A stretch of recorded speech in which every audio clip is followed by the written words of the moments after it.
6 جولائی ملت جعفریہ پاکستان کا قومی دن۔ یہ وہ دن ہے جب پاکستان کی سرزمین پر ملت جعفریہ نے پاکستان کے سب سے سفاک ترین ڈکٹیٹر ضیاء الحق کی ناک رگڑ کر اپنے حقوق کا دفاع کیا اور اپنے مطالبات منوائے۔ لیکن افسوس، آج قوم کی نئی نسل اس عظیم کارنامے کو بھول بیٹھی ہے، یا شاید قوم کے رہنماؤں نے اس دن کو نئی نسل تک نہیں پہنچایا۔ یاد رہے 6 جولائی 1980 کو قائد مرحوم مفتی جعفر حسین کی قیادت میں ملت جعفریہ پاکستان نے ضیاء الحق کو شکست دی تھی، بلکہ دراصل یہ شکست اس وقت کے عالمی استعمار امریکہ اور اسرائیل کی شکست تھی جو ضیاء الحق کے پشت پناہ تھے۔ یہی وجہ ہے کہ اسی دشمن نے 6 جولائی کے زخم کا بدلہ 30 سال کے بعد ملت جعفریہ سے لینے کا منصوبہ بنایا ہے،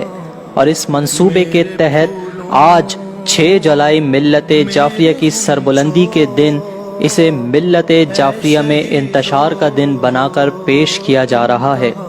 لاہور کا ایک ٹولہ جسے انہی قوتوں کی پشت پناہی حاصل ہے جو ضیاء الحق کی پشت پناہ تھے۔ لاہور کا یہ ٹولہ 6 جولائی کو مولا کائنات امیر المومنین علیہ السلام کی ولایت کے نام پر ملت جعفریہ پاکستان کو تقسیم کرنے کے لیے ملت جعفریہ کی عظیم طاقت، اجتہاد اور مرجعیت اور ولایت فقیہ سے عوام کو گمراہ کرنے کے لیے قومی کنونشن منعقد کر کے اپنے آقاؤں کو خوش کر رہے ہیں۔ لہٰذا پوری قوم اور ملت ان جہلا کے ٹولے سے اظہار برات کرے۔ اہم نقطہ یہ ہے کہ ان جہلا کے گروہ نے 6 جولائی کے دن ہی کا انتخاب کیوں کیا۔ 6 جولائی نہ صرف 1980 کو ملت جعفریہ کی کامیابی کا دن تھا، بلکہ اس کے بعد بھی آنے والے سالوں میں 6 جولائی کو ملت جعفریہ نے عظیم منازل طے کر کے ملت کی سربلندی پائی، جس کی تفصیل ہم اس ویڈیو میں نئی نسل کو بتا رہے ہیں تاکہ ملت جعفریہ اپنی تاریخ سے باخبر رہے اور جہلا ٹولے سے ہوشیار رہے۔ 6 جولائی 1980 پاکستان کی تاریخ میں ملت تشیع کا یادگار دن۔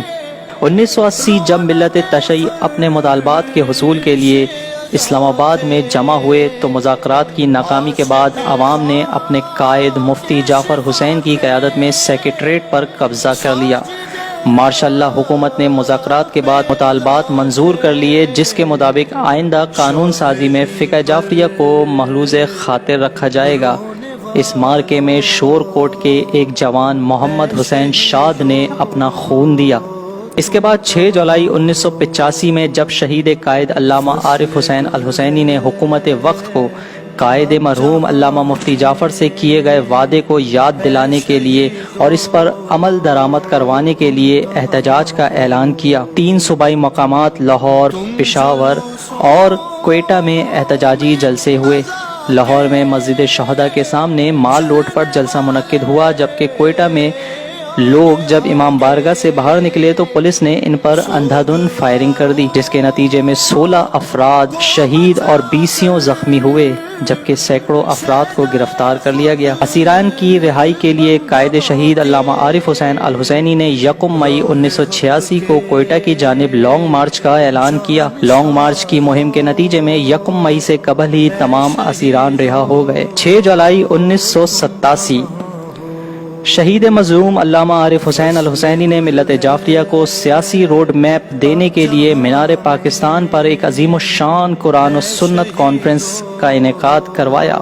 شاید یہ ملت جعفریہ کی تاریخ کی سب سے بڑی کانفرنس تھی۔ یہ کانفرنس توقع سے زیادہ کامیاب ثابت ہوئی، جس میں ہمارا راستہ کے نام سے منشور پیش کیا گیا، جو دراصل پاکستانی نظام سیاست کے حوالے سے ملت جعفریہ کا موقف تھا، جو اس کانفرنس میں پیش کیا گیا۔ اس کانفرنس کی کامیابی کا اندازہ اس بات سے لگایا جا سکتا ہے کہ دشمن نے محسوس کر لیا کہ پاکستان کی سرزمین پر ایک اور ملت جعفریہ کا مضبوط گروہ تشکیل پا چکا ہے، لہٰذا اسی خوف کے سبب اسی کانفرنس کے اگلے برس 5 اگست 1988 کو دشمن نے شہید مظلوم شہید قائد کو کرائے کے قاتلوں کے ذریعے شہید کروا دیا۔ فصل گل ہے اب جہاں میں اے شہیدو تم کہاں ہو، بن تمہارے کیا بہاریں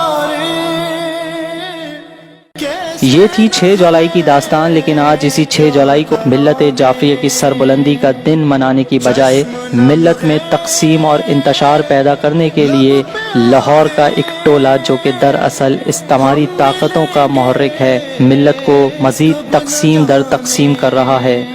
ہم باشعور ملت جعفریہ کو یہ پیغام دینا چاہتے ہیں کہ ایسے شر پسند عناصر جو مولائے کائنات کی ولایت کا پرچم اٹھا کر عوام کو گمراہ کر رہے ہیں، ملت کی تذلیل کا سبب بن رہے ہیں، ان کے خلاف متحد ہو جائیں اور ان کا راستہ روکیں۔ یہ گروہ ایسے ہی ہے جیسے کہ صفین میں نیزوں پر قرآن اٹھا کر عوام کو گمراہ کر دیا گیا تھا، آج انہوں نے نیزوں پر ولایت امیر المومنین کو بلند کیا ہے۔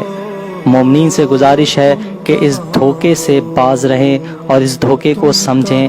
اور عمار یاسر اور مالک اشتر جیسی بصیرت اپنے اندر پیدا کریں اور سمجھیں کہ کون دوست ہے اور کون دشمن۔